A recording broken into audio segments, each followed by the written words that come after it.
That's Tony Hancock in. Hancock's half-hour. We're being asked to go back into the murky world of spies and espionage, Sid. The government obviously trust us to tell no tales and take no prisoners. What tales? What prisoners? Which one of us do they trust anyway? What do you mean, which one of us do they trust? Who do you think? Go on, who do you think? Me, of course. Why would they trust you and not me? I've got a clean criminal record. Oh, no, you haven't. You've got a criminal record as long as my arm. You keep it in a suitcase upstairs. It's not clean, it's so dirty I have to throw disinfectant at it from the top of the stairs. Spent half of my life lying, covering up for you. And that's another thing. They don't trust you because you're always telling lies. And how would they know that? Yes, they do. I told them. Why, you're working on this one for free, Sid. Apologise. I won't. You stereotype me. You made the assumption I wasn't honest. Honest or not, Sid, we are not as deceitful as this next customer. The MOD are very worried about him. Why? What's he been up to? Apparently he's a trainee spy, despite having no qualifications. Not even GCSE, maths and English. You know the sort. All you have to do nowadays is put a few ministers in headlocks, hang around with Dominic Cummings, stick a few cameras in smoke detectors for a laugh. You know the sort. I haven't got any qualifications. What's wrong with that? Liar! You told me you had a degree. Let's look at your CV.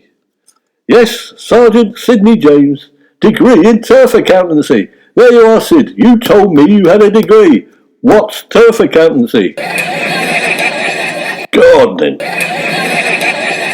I went to the University of Life at Williams Hills to garden. So you haven't got any qualifications. You need them in this job. I thought you weren't actually doing anything and everything was going wrong. I was right. Still, the garden's looking nice, Sid. Keep it up. What qualifications have you got then, Mr. Smarty Pants? What was that? I didn't quite hear it. GCSE Spanish, if you must know. As if it's any of your business.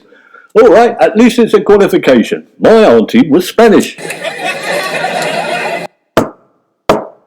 Good morning. I'm inquiring about the whereabouts of Charlie. Charlie who? You're not supposed to say Charlie who. It's not joke. You're supposed to know what I'm talking about. They said not 3 times and asked for Charlie. There's no Charlie here, mate. Clear off, or I'll set the dog on you.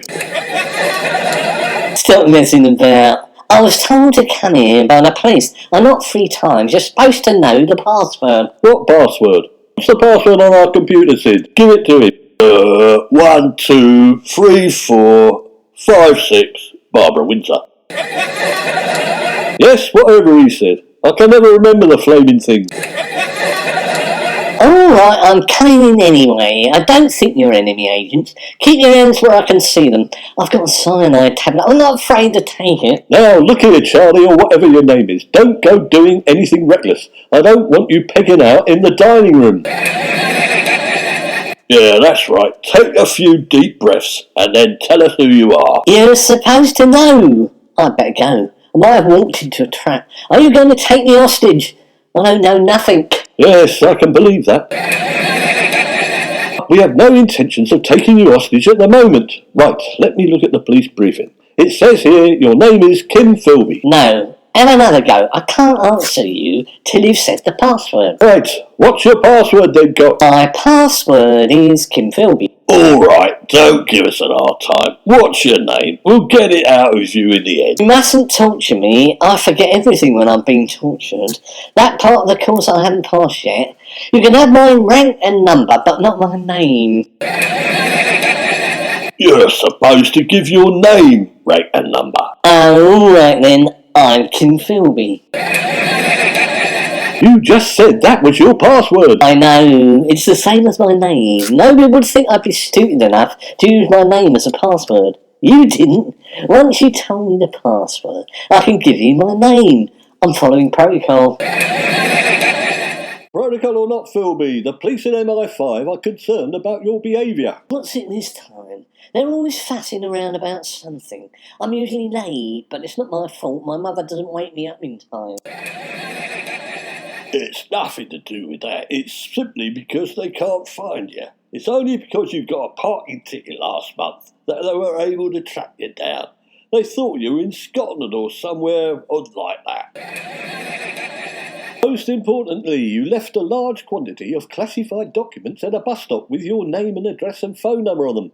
They believe you might have been trying to sell them to the enemy. I'm careful like that. I always put my name and address and phone number clearly on things, just in case I lose something. My mother always used to stitch my name into my gym kit. Kimballs, she used to call me. You realise, Sunshine, if this material fell into the hands of an enemy agent, it could have dire consequences for the entire country and result in World War III. It would serve them right, wouldn't it? We'd probably beat the Russians like we beat Denmark. Really, it was just a few papers I collected out of waste bins and off people's desks. I was just doing a bit of tidying. It's one of my jobs as an office junior. I'm very tidy, it's my OCD. Waste paper bin or not, that sort of stuff should be shredded and not just left lying about where the prying eye of the enemy might see them. I would do, but they haven't given me the key to the shredder yet.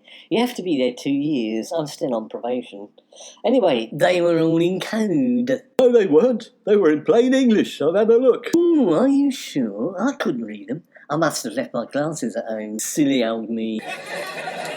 So why did you leave the papers at the bus stop? Well, the bus was coming and it was a request stop.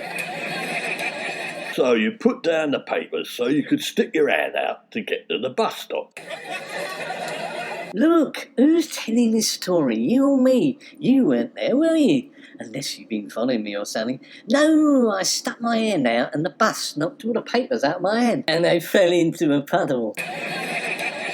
So, like any conscientious fellow, you waited until the bus left and collected all the top secret papers up and tried to dry them off. No, I got on the bus and went home. I was late for me tea. Mum gave me an awful telling off as it was. You have to have priorities. Family first, MI5 say. Wait a minute. That's not what they say. They say MI5. We, your family.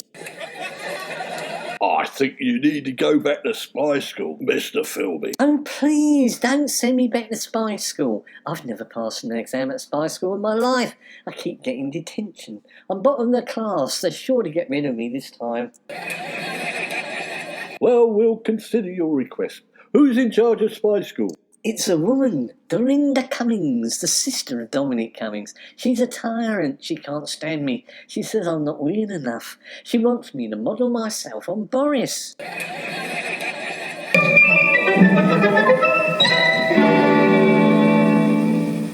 Oh, hello. You called me yesterday, Inspector Hancock. What is it about? I don't usually speak to people outside the profession. But you have got security clearance, so I suppose it's all right. Yes, hello, Miss Cummings. We understand from Mr. Kim Philby here that you are his teacher at MI5. Oh, so you found him then? He's my worst student ever, and he's not the only one. They're getting worse every year. I'm going to have to fail him. Oh no, don't do that. I've set my heart on being a spy like my grandfather. He would be devastated. What? Do you mean to say that it was your grandfather who was the worst traitor this country has ever known? Kim Philby of the 1950s and 1960s. Yes, bit of a coincidence, isn't it? But no one told me he was a traitor. I only knew him as Gramps from Russia. So, Miss Cummings, didn't it occur to you that our Kim Philby was related to the notorious spy and traitor for communist Russia of 60 years ago? Of course not. Otherwise we wouldn't have given him the bloody job, would we? So you're not all traitors then? Of course not. But this puts a wholly different complexion on the matter. I'm going to ask you straight, and I won't ask you again, Mr. Philby, of Form 2B. Are you a spy? Yes, of course I am. You're not going to be cross, are you? I told you on my application form. I didn't mean, are you a spy for us? I meant, are you a spy for the other lot? What do you mean, Inspector Hancock and Sergeant Jane? Of course I don't mean those two idiots. I meant China or Russia. Which one? Have I got a choice? Either of them. It doesn't matter. If it doesn't matter, then what are you on about? I'm available. I'll make my choice when one of them asks me. Well done, Mr. Philby. You've passed our test. You really are a nasty, weird little traitor. I look forward to working with you and the Russians for the next 20 years. I'm sorry, Mrs. Cummings. I don't quite understand. You know he's a traitor from a long line of traitors, yet you still want him. It's yours not to reason why. It's yours just to do or die. Probably the latter, Inspector Hancock. Come along, Kim. Let's get to MI5 headquarters. Stop right there, Dorinda Cummings. I am an undercover agent whose job is to uncover a mole in MI5. You are the red mole we have been looking for. I deliberately led you astray by leaving those documents at the bus stop.